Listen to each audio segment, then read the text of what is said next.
Isang magandang hapon mga kasari-sari ko dyan. Kamusta kayo? Kamusta po ang inyong benta sa inyong tindahan? Ang lahat ba ay masaya? Malaki ba ang benta ninyo ngayong araw na ito? So si Ate Tintin ay masaya na rin. May na rin pa rin, di ba? Kasari. So sa mga bago pa lang sa aking channel, makikisuyo ako sa inyo. Pahingi naman ng isang subscribe ninyo mga kasari at sana ipalike na rin ang ating video. At kung hindi kayo busy, ipakishare na rin mga kasari-sari ha. Syempre, ang gusto lang naman ni Ate Tintin tayong mga may tindahan, tayo rin ang magtutulungan at saka sana marami pa akong maiambag sa inyo kahit papano na yung mga struggle dyan sa kanilang tindahan, maturuan natin kung ano ba ang dapat gawin sa kanilang munting negosyo. At syempre pa, matulungan natin kung paano patakbuhin ang negosyo nila at kung paano umiwas sa mga customer na minsan ay pasaway. O diba, mapayuhan natin sila na laging mag-iingat sa ganong customer na minsan ay nagkokosta atin para mabagsak ang ating negosyo. O ganun lang mga kasari. Syempre, magkakaroon sila ng idea kapag hindi pa nila na-experience yun at napakinggan nila, napanood nila. O diba, malalagay sa isip nila na dapat pala ganito ang gawin ko para hindi ko ma-experience ang sinasabi ni Ate Tintin na mga customer na pasaway na nagbibigay ng konsumisyon, di ba? So ngayon mga kasari, pag-usapan natin ang ating mga customer. Uulitin ko, hindi ako mambabash sa kanila. Sasabihin ko lang sa inyo ang realidad na minsan kung bakit ang tindera ay nakasimangot kay aga-aga pa. Minsan naiinis siya. Minsan hindi niya mapigilan ang mainis talaga sa mga customer na ganito. Bakit? Number 1, pagbukas ng tindahan, wala pa siyang buena mano, sasalubong sa kanya 1,000 at ang bibilhin 10 piso. Minsan 15 pesos. Ay paano na lang kung ang tindahan mo ay maliit, kauumpisa mo pa lang, bibigyan ka ng customer mo ng 1,000. Sa totoo lang, gets ko yung mga ganyang tindahan. Bakit? Naranasan ko yan nung ako'y nag-uumpisang magtinda, maliit pa ang tindahan ko, kakaunti pa lang ang paninda, tapos bibigyan ako ng 1,000. Ay syempre, ang ating puhunan, pinaiikot-ikot lang yan.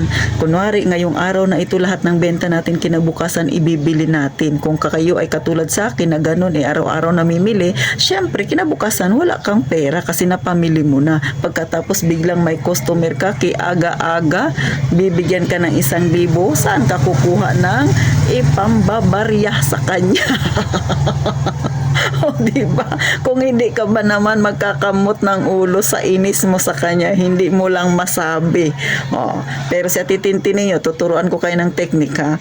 Alam niyo mga kasari, ang teknik ko, lalo na kapag kakilala ko yung bumibili sa akin ng 1,000, ang gagawin ko, sasabihin ko, sister, 500 lang muna yung una kong ibibigay sa iyong panukli ha, wala na kasi akong panukli, so balikan mo na lang, baka pwedeng balikan mo na lang mamayang tanghali, o diba, magbibigay ako ng schedule kung kailan niya babalikan.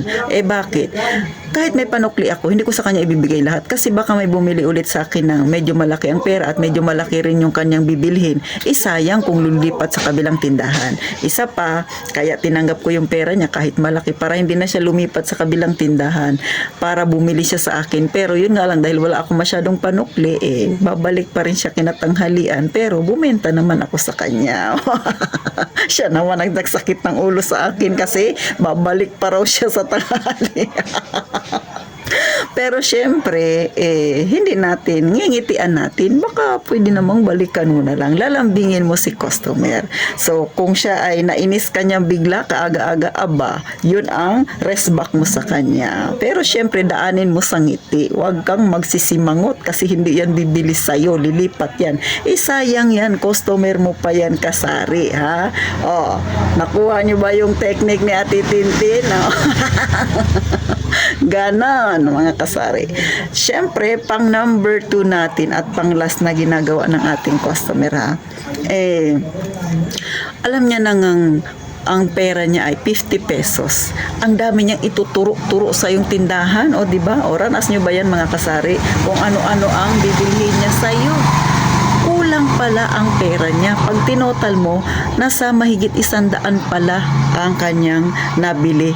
Ang problema, 50 pesos lang yung kanyang pera. Tapos sasabihin niya, ibabalik ko lang. Ibabalik ang masaklap. Hindi na bumalik. O, di ba? Kamot na naman ang ulo si tindera sa sobrang inis niya.